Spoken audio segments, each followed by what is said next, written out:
Long runs. If you're training for a marathon, you cannot live without them. So in this video, we're going to be sharing more than 50 years of combined running experience to take you through how to successfully nail those marathon long runs. So long runs are all about training your body to successfully be able to complete 26.2 miles on race day. So what are long runs? Well, it's the principle of taking one run per week and building it up gradually during your marathon program. So by the high point of your training, you can successfully complete several runs of either 20 miles or more, or up to 3 hours time on your feet. In this video, we're going to take you through the 5 fundamentals that will enable you to nail your long runs.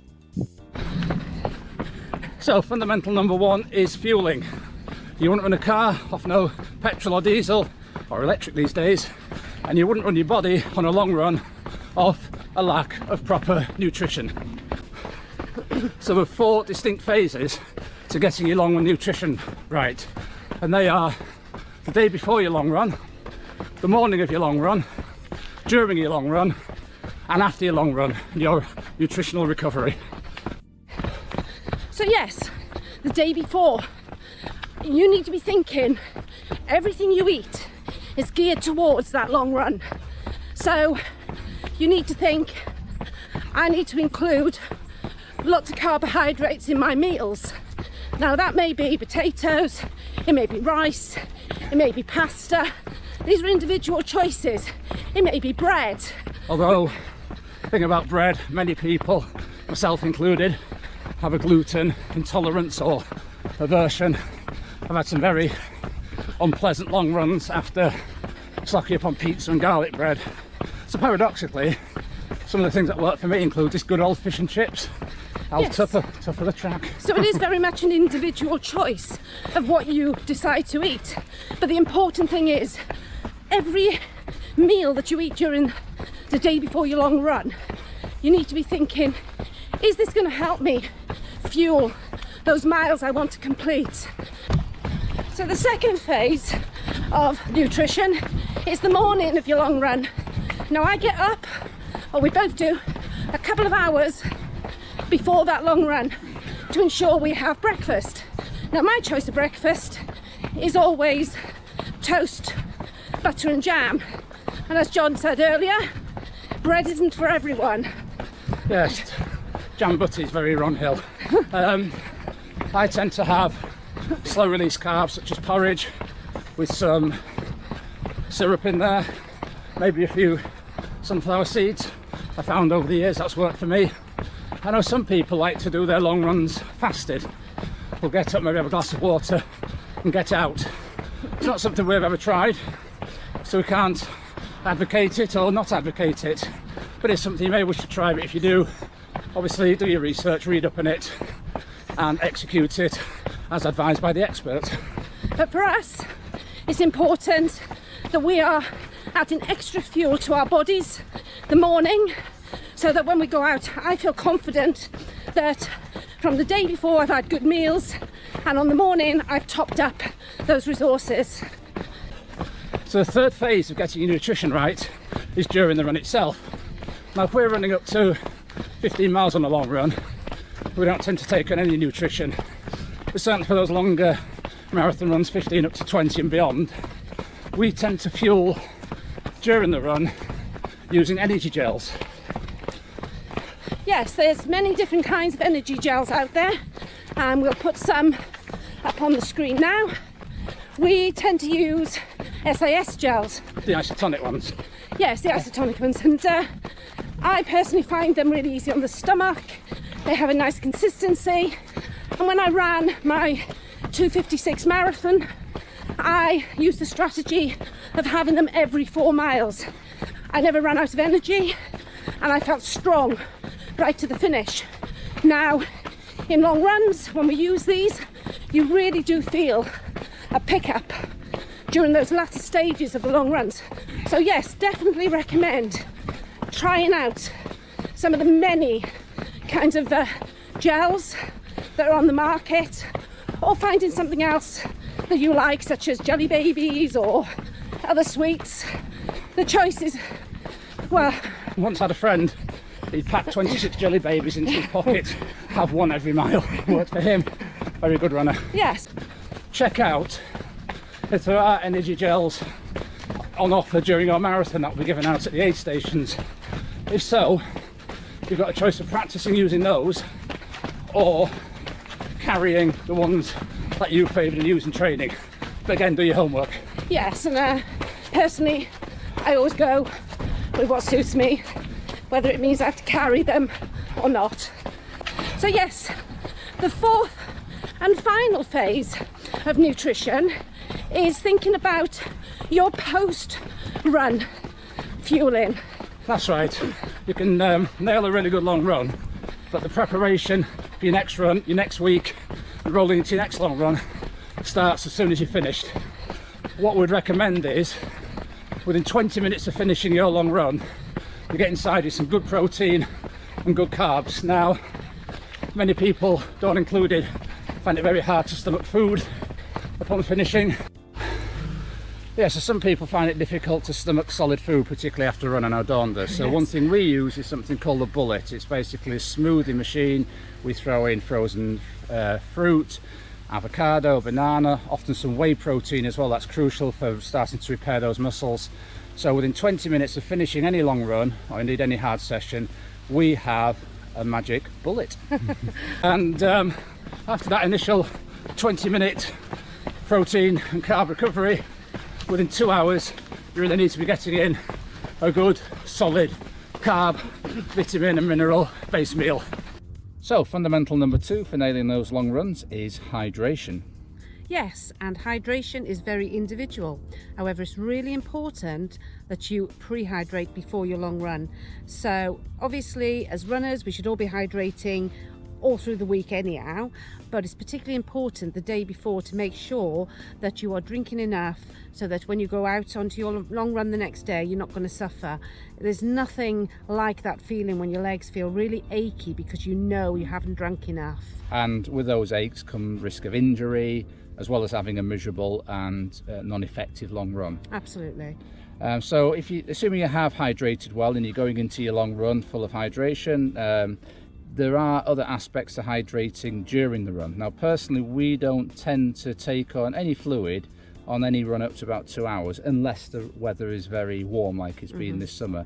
Other people are different, everybody's individual. Some people like to drink during a run, but when you're marathon training, long running, it is important to practice taking on board fluid as you are running. You don't want to not take any on board, and on race day have to take fluid on board because you're running 26.2 miles and find that your stomach can't process it. Another good tip is to find out what special drinks the marathon you are running actually provide at the aid stations on course, and to practice taking those on board. We have known of people in the past not practice that, take on a drink, a brand they've never had before, and suffer unpleasant consequences through the gut. Yes. So number 2 then is making sure that you are hydrated before you go into that long run.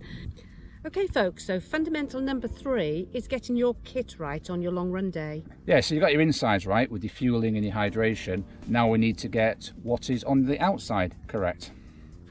So in terms of shoe choice, choose shoes that are very comfortable. You don't want to be having very achy, tired legs more than is necessary towards the end of the long run. Your legs will be aching anyway, so choose shoes that you feel comfortable in. Now, we're not advising any particular brand. We're not saying running super cushion shoes. We're not saying running carbon plated shoes. And we're not saying running minimalist shoes, as I've done in the past. You will find what suits you. But that's the important thing, the shoes that suit you. With shoes, you want to make sure you're wearing the right socks. Now, you may think socks are not important, but some socks can be quite abrasive. And they will cause blisters. The last thing you want is blisters on a long run. Not very nice. Okay, so yeah, make sure your socks are ones that you're used to wearing. Don't choose new ones or ones you've never worn before. One thing I like to do before a long run is actually put Vaseline on my feet, because however much you think a sock may be okay, there might just be that little thing that finds you out. So Vaseline in your feet can be very important. Okay, so moving up from the feet in terms of the shorts you wear, any t-shirts, long sleeve tops you might wear. Again, don't take something new and go straight out and run 20 miles in it, because you may end in disaster. You may get chafing, you may find it doesn't fit, it rubs against you in a bad way in a wrong area. Yes, and it's particularly important that you actually practice wearing the kit that you're going to wear in the marathon. I would suggest that you do this a few times during your long runs, because sometimes you can get away with it once and you think, oh, it was okay. But then the next time you wear it, you may find that it's rubbing in a particular place due to weather conditions that can change. So, however good my choice of kit and shorts, one thing I always swear by is wearing undershorts such as I've got on here. I've had some very bad experiences with chafing, and I wouldn't be without these. I don't tend to go on any long runs without vaselining, as I've already mentioned, feet and other areas where I could come a cropper and have a very painful day. From a woman's perspective, there's also areas that I tend to Vaseline, which make it much more comfortable on that long run. In particular, your crop top or racing bra along the chest area line is particularly delicate at times. I've had it where it's actually bled in a marathon before now, so definitely Vaseline that area. I've also had chafing on my arms, so sometimes it feels a bit like windburn, so I tend to Vaseline underneath my arms. And the other area which I tend to Vaseline sometimes is in the groin, and the reason in the groin is because sometimes your shorts, they just seem to rub. So, fundamental number 4, and one of the questions we've seen frequently asked over the years, is how fast should I do my long runs? Well, I would recommend initially that you train for distance rather than speed. Yes, it's a case of just completing either the distance goal you have, be it 15, 18, 20 miles, or a time goal, be it 2 hours 30, 2:45, 3 hours, etc. Make sure you can cover the distance or the time required before we start worrying about how fast do I do this bit or that bit. So once you've got yourself able to complete that marathon long run distance, there are various ways you can increase the intensity, and one way is by doing a progression long run. Yes, this is one of my particular favourites. So I'm going to take an example of, say, I'm doing 15 miles. So if I was doing a 15-mile long run, I would do 12 miles easy pace, and then the last 3 miles of that I would aim to try and run at marathon effort. I've also known people take perhaps a 20-mile race they've entered and will break it into 5-mile blocks, and they might run 9-minute miling for 5 miles, 8:30 pace, 8-minute mile pace, and 7:30-minute mile pace for the final 5 miles if that's their goal marathon pace. So that's another way of doing an organised, structured progression long run. Yes. So another way of getting some intensity into your long runs is doing intervals.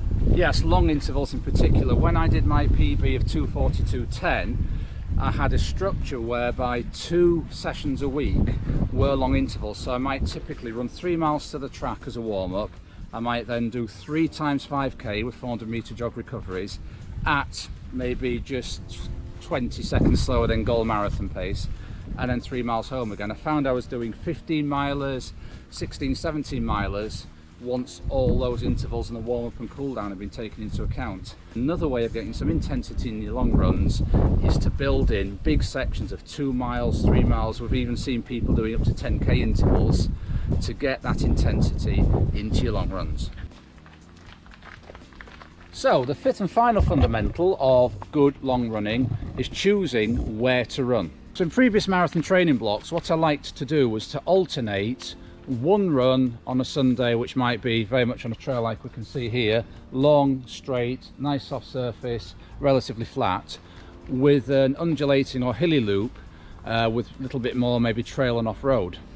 Though you may be training for a flat marathon, it's still important to put in some hills. And it's also important, even though you may be training for a road marathon, to do quite a lot of your work on softer trails, because it'll help build that resilience to injury. However, I wouldn't do all my running on a flat trail and then rock up on marathon day and hammer my legs through 26.2 miles of tarmac. So it's very much up to the individual, but I like a mix, as I've said, of flat runs on trails, hilly runs on trails in the road, and also perhaps some flat road running, just to make sure your legs will get through those 26.2 miles in one piece. So folks, here comes a bonus tip. Yeah, because you've sat and watched so well and have made it to this far into the video, we'll give you a little extra tip that we've picked up over the years. Now, we've very much noticed between ourselves, we run our long runs differently. Dawn can very much go in on herself, just churn out 20 miles with barely speaking a word. I prefer to have company, to run with friends, to have the distraction of things around me. If I do tend to be running on my own, I might listen to a podcast or music on my earphones. So one bonus tip is to work out what's best for you. I know some people really need people around them to do those long runs. You can always ask people to join you perhaps for the last half of a long run. Even last 5 miles can give you that little lift. Think, I'm going to meet my friend in a minute, and that will help get me through. So think about training the mind, what works best for you.